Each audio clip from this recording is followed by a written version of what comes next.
Hello, I've had a question about how to make a global interactive map and get it to show the location of the comb, as I showed in the seminar.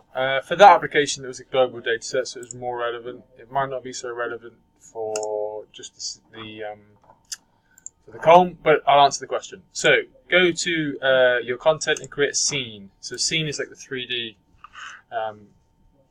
view in our map, and because it's a globe that we want, then it's going to have to be a scene.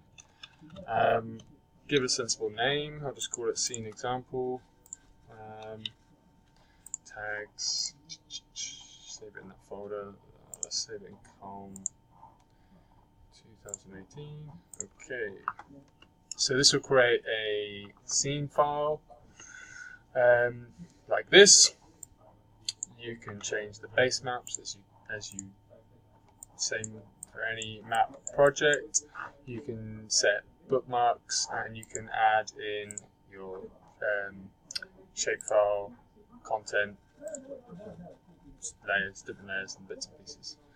So play around with that, and then you can share your scene. You can copy that link, and you can embed it as an immersive